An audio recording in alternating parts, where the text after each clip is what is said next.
सभी को नमस्कार। मैं राकेश कुमार शर्मा, सहायक आचार्य हिंदी, राजकीय महाविद्यालय बहरोड, अलवर, राजस्थान, आप सभी का अपने YouTube चैनल पर एक बार पुनः स्वागत करता हूं। आज हम BA द्वितीय वर्ष की जो व्याख्या भाग है उसकी एक श्रृंखला में आगे बढ़ेंगे। अब तक हमने जो व्याख्या भाग देखा उसमें सकराज, मिहिरदेव और कोमा के बीच में जो वार्तालाप हुआ उस पर हमारी चर्चा हुई। आज हम बात करेंगे आगे। सकराज जो अपने अभिमान में चूर है, उसका अभिमान तोड़ने के लिए जो चंद्रगुप्त है और ध्रुवस्वामिनी दोनों उसके महल में आते हैं और क्या कुछ उनके साथ आगे वार्तालाप होती है, वो सब बातें आज हम ध्रुवस्वामिनी नाटक के द्वितीय अंक व्याख्या भाग में देखेंगे। सकराज कहता है मिहिरदेव से वार्तालाप करते हुए, बस बहुत हो चुका, आपके महत्व की भी एक सीमा होगी।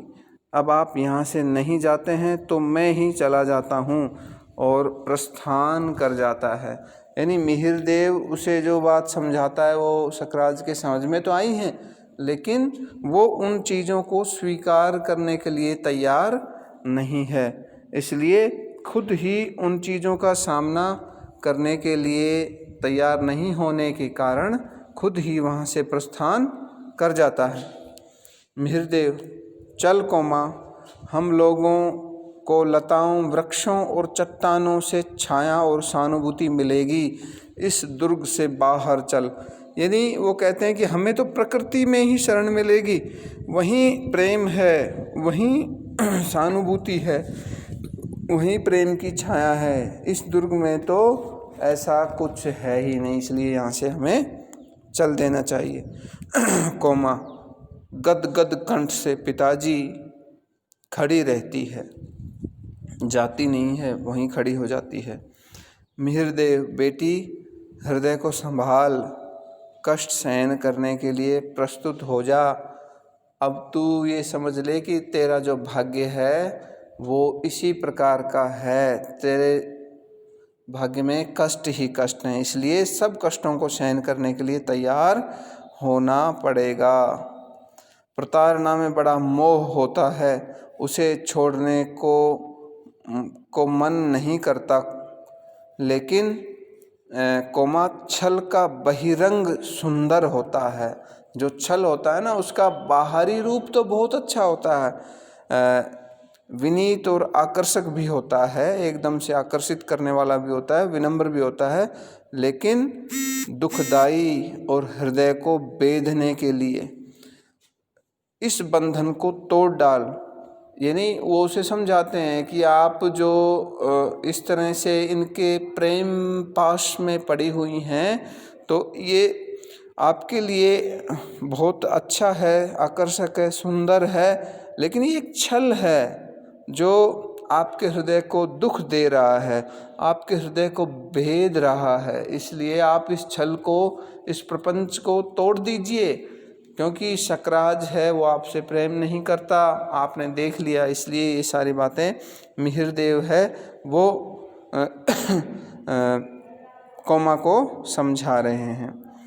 कोमा, सकरुण, तोड़ डालूं पिताजी, मैंने जिसे अपने आंसुओं से सींचा, वही दुलार भरी वल्लरी बेल मेरे आँख बंद कर चलने में मेरे ही पैरों में उलझ गई है।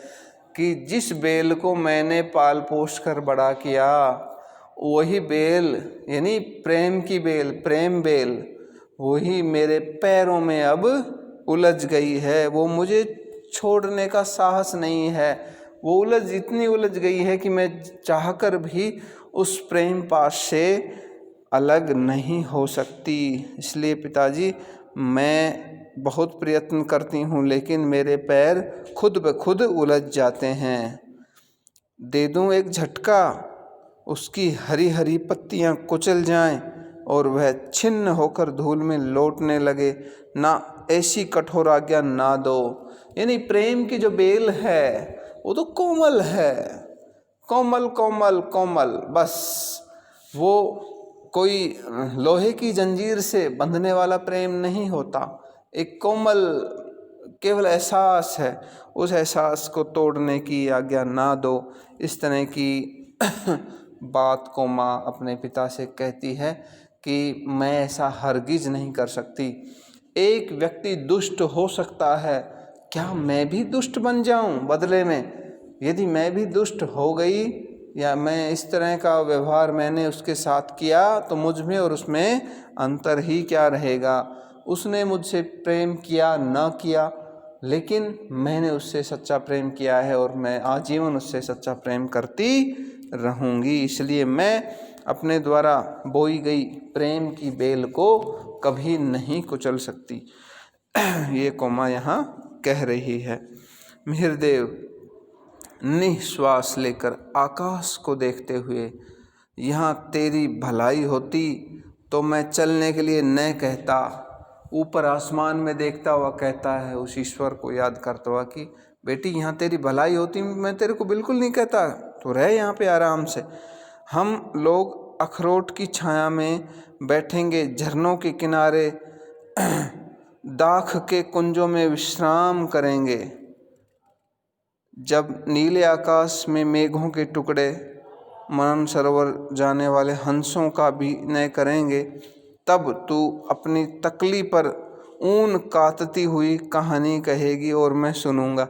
यानी मिहिरदेव अपनी बेटी कोमा को उस प्रेम की उधेड़ बुन से अलग ले जाने की पूरी कोशिश कर रहे हैं कि तू यहाँ से बिल्कुल निकल जा, यहाँ तो कुछ भी नहीं है। हम यहाँ के जो कुंज हैं, यहाँ का जो महल है, उससे निकल के हम प्रकृति की शरण में जाएंगे।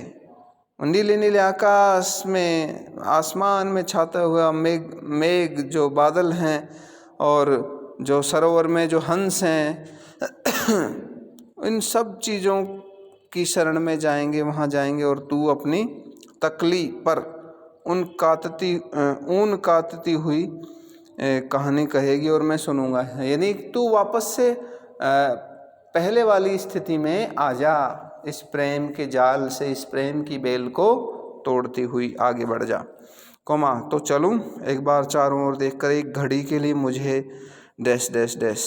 मिहिरदेव ऊब कर आकाश की ओर देखता हुआ, तू नहीं मानती, वह देख नील लोहित रंग का धूमकेतु अविचल भाव से इस दुर्ग की ओर कैसा भयानक संकेत कर रहा है।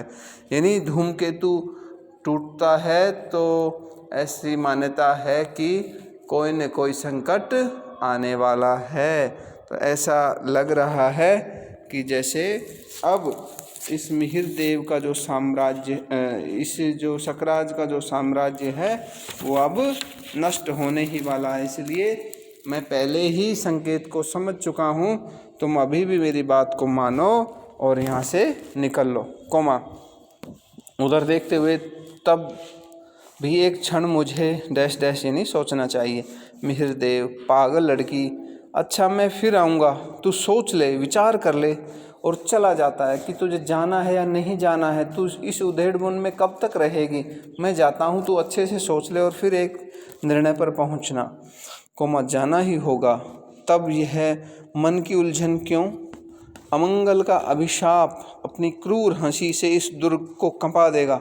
अमंगल का अभिशाप कि इस दुर्ग पे तो अमंगल यानी अपशकुन होना निश्चित है, इसलिए उसका जो अभिशाप है वो क्रूर हंसी हंस रहा है। इस दुर्ग को अब देखना, इसकी हालत क्या होती है। और महाराज समझ नहीं रहे उस चीज़ को, और सुख के स्वप्न विलीन हो जाएंगे।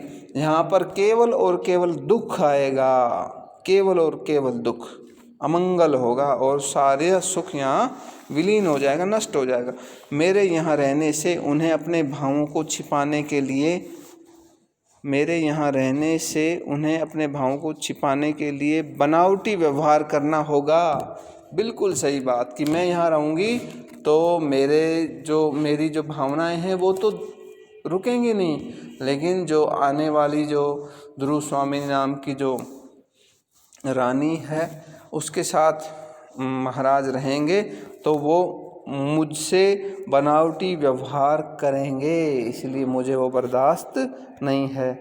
पग पग पर अपमानित होकर मेरा हृदय उसे सह नहीं सकेगा और हर जगह हर बात में मुझे अपमानित होना पड़ेगा, इसलिए मैं अपने शुद्ध और सच्चे प्रेम की इज्जत को रखने के लिए मुझे यहाँ से जाना ही होगा।